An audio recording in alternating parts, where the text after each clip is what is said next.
Well, hello, you gorgeous mother truckers, and welcome to another video. Right then, so you could turn around and say that the UK's financial standing is, I think you get on an experience score, you get about a 6. We've literally maxed out every credit card that we have, and yet they still continue to spend money like it's growing on an infinite money tree. You see, we all know that in October, our taxes are going to go up massively to pay for all the screw-ups that the government have done so far. With Rachel Reeves and a co coming up with weird and wonderful ways to allegedly gain money without realising the consequences. It's pretty much like everything that Labour does. Everything they do is a great idea on paper, but that's as far as they go. They don't bother to go any further of, well, what could possibly go wrong or how would this impact? Because it looks like they're making money. I mean, like, for instance, we've had the winter fuel allowance that was taken off old age pensions. It's going to get given back this year, although, of course, well, I think we'll wait until after the budget in October. That was going to save 1.9 billion. Well, it actually didn't save anywhere near that. Then we got the inheritance tax on farmers, which is working great, you know, because farms are going bankrupt and bust, and unfortunately some farmers have unalived themselves because of that, the income on the inheritance tax you're not going to get because it's not going to be there anymore. So you actually lose money. So that's two things so far we've lost money on. We went for the disabled with PIP and then found out that no one could really stomach crippling those who are most of need. And don't get me wrong, there are people who take the mickey and there are people who take the, do benefit fraud, but it's only a small amount and you can't cripple everybody else. So that didn't work, did it? And then we went for VAT on private schools because to help the education, because the money that we raise from that will go back into education, except of course it didn't. And the fact that over 43 schools are already closed, so the income from that has already dropped off.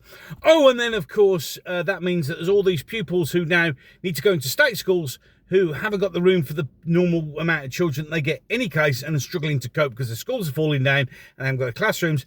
And against all other things, teachers are leaving en masse.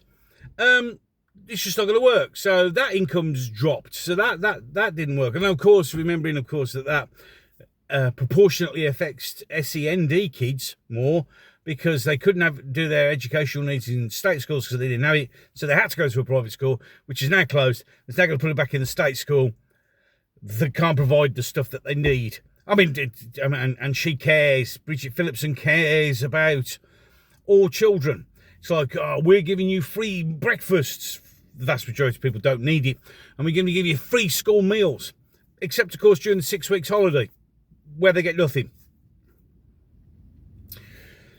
So all these ideas generate allegedly cash, but then if you'd actually bothered to sit down for 5 minutes to work it out, realise that actually it means that you've made a loss. Chagos Islands, before anyone starts, is a separate video because that's another massive clusterfuck. So now we want to add VAT onto private healthcare. That's right, to make private healthcare more expensive because it's a way of generating more cash.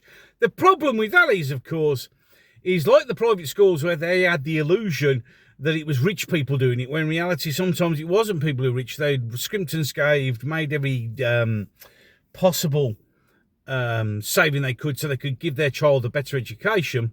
Can't afford the increase.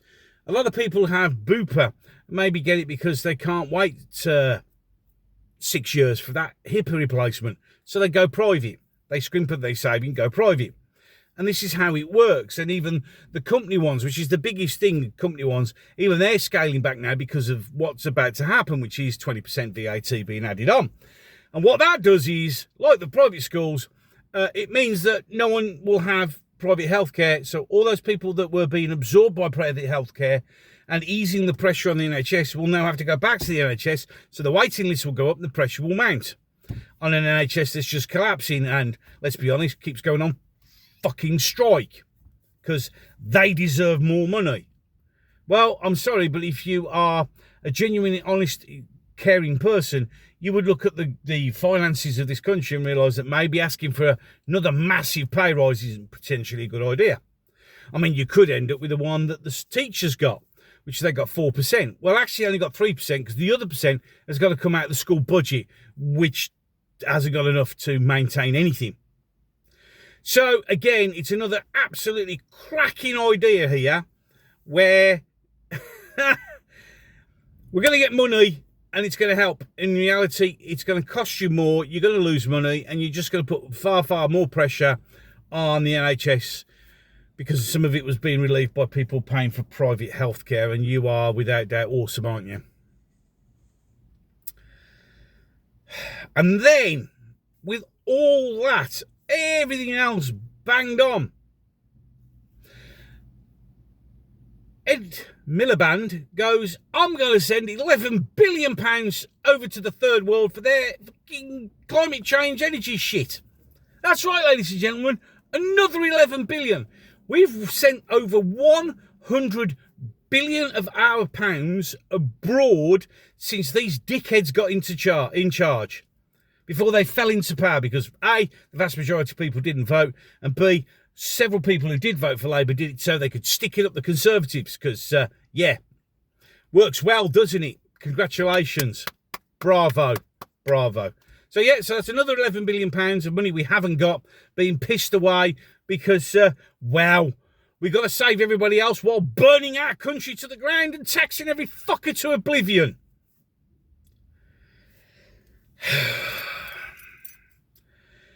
And it isn't even October yet, and you wait till that comes, and then how fucked off and annoyed will you be then? Is the big question. I mean, if you're not already there now. And will that be enough to finally get you stupid sheep with your heads buried in the sand, watching your crappy reality TV, to get out on the streets and say something to show your displeasure? The protests are growing, they need to get bigger and bigger and bigger.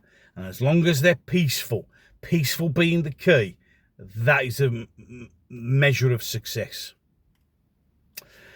Any case, enough of that. Ways to support the channel down below. And remember, when I say that, that's not me telling you need to do it. It's just there if you want to. Originally there wasn't, and then some people say we'd like to try and help you some way. So that's what it was all created for. You don't have to. Just your subscription, your comments, your likes and your shares is all that I could possibly want. So, until the next one.